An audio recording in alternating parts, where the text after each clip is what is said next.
ಶ್ರೀಗುರುಭ್ಯೋ ನಮಃ. ಹರಿ ಓಂ.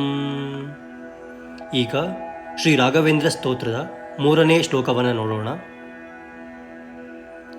ಶ್ರೀರಾಘವೇಂದ್ರ ಸಕಲ ಪ್ರದಾತ ಸ್ವಪಾದಕಂಜ ದ್ವಯಭಕ್ತಿಮಧ್ಯ ಅಘಾದ್ರಿ ಸಂಭೇದನ ದೃಷ್ಟಿವಜ್ರ ಕ್ಷಮಾ ಸುರೇಂದ್ರೋ ವತು ಮಾಂ ಸದಾಯಂ.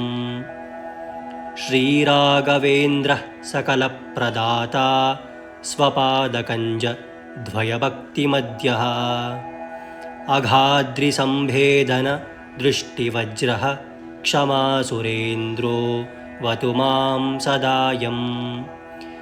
ಶ್ರೀರಾಘವೇಂದ್ರ ಸಕಲ ಪ್ರದಾತ ಸ್ವಪಾದಕಂಜ ದ್ವಯಭಕ್ತಿಮಧ್ಯ ಅಘಾದ್ರಿ ಸಂಭೇದನ ದೃಷ್ಟಿವಜ್ರ ಕ್ಷಮಾ ಸುರೇಂದ್ರೋ ವತು ಮಾಂ ಸದಾಯಂ. ಶ್ರೀರಾಘವೇಂದ್ರ ಸಕಲ ಪ್ರದಾತ ಸ್ವಪಾದಕಂಜ ದ್ವಯಭಕ್ತಿಮಧ್ಯ ಅಘಾದ್ರಿ ಸಂಭೇದನ ದೃಷ್ಟಿವಜ್ರ ಕ್ಷಮಾ ಸುರೇಂದ್ರೋ ವತು ಮಾಂ ಸದಾಯಂ. ಶ್ರೀರಾಘವೇಂದ್ರ ಸಕಲ ಪ್ರದಾತ ಸ್ವಪಾದಕಂಜ ದ್ವಯಭಕ್ತಿಮಧ್ಯ ಅಘಾದ್ರಿ ಸಂಭೇದನ ದೃಷ್ಟಿವಜ್ರ ಕ್ಷಮಾ ಸುರೇಂದ್ರೋ ವತು ಮಾಂ ಸದಾಯಂ. ಶ್ರೀರಾಘವೇಂದ್ರ ಸಕಲ ಪ್ರದಾತ ಸ್ವಪಾದಕಂಜ ದ್ವಯಭಕ್ತಿಮಧ್ಯ ಅಘಾದ್ರಿ ಸಂಭೇದನ ದೃಷ್ಟಿವಜ್ರ ಕ್ಷಮಾ ಸುರೇಂದ್ರೋ ವತು ಮಾಂ ಸದಾಯಂ. ಶ್ರೀರಾಘವೇಂದ್ರ ಸಕಲ ಪ್ರದಾತ ಸ್ವಪಾದಕಂಜ ದ್ವಯಭಕ್ತಿಮಧ್ಯ ಅಘಾದ್ರಿ ಸಂಭೇದನ ದೃಷ್ಟಿವಜ್ರ ಕ್ಷಮಾ ಸುರೇಂದ್ರೋ ವತು ಮಾಂ ಸದಾಯಂ.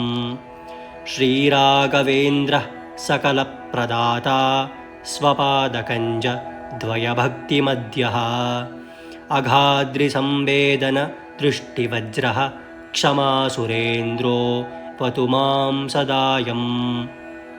ಶ್ರೀರಾಘವೇಂದ್ರ ಸಕಲ ಪ್ರದಾತ ಸ್ವಪಾದಕಂಜ ದ್ವಯಭಕ್ತಿಮಧ್ಯ ಅಘಾದ್ರಿ ಸಂಭೇದನ ದೃಷ್ಟಿವಜ್ರ ಕ್ಷಮಾ ಸುರೇಂದ್ರೋ ವತು ಮಾಂ ಸದಾಯಂ.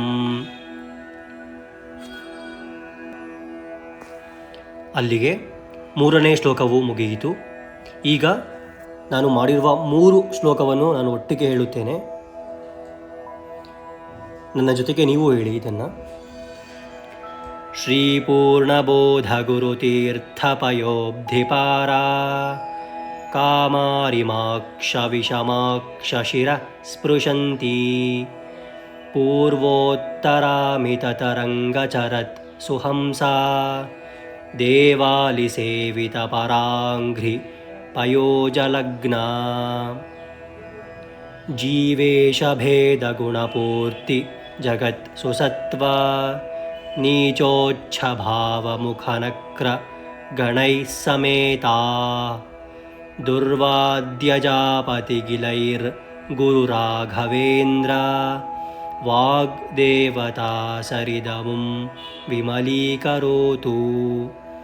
ಶ್ರೀರಾಘವೇಂದ್ರ ಸಕಲ ಪ್ರದಾತ ಸ್ವಪಾದಕಂಜ ದ್ವಯಭಕ್ತಿಮಧ್ಯ ಅಘಾದ್ರಿ ಸಂಭೇದನ ದೃಷ್ಟಿವಜ್ರ ಕ್ಷಮಾ ಸುರೇಂದ್ರೋ ವತು ಮಾಂ ಸದಾಯಂ.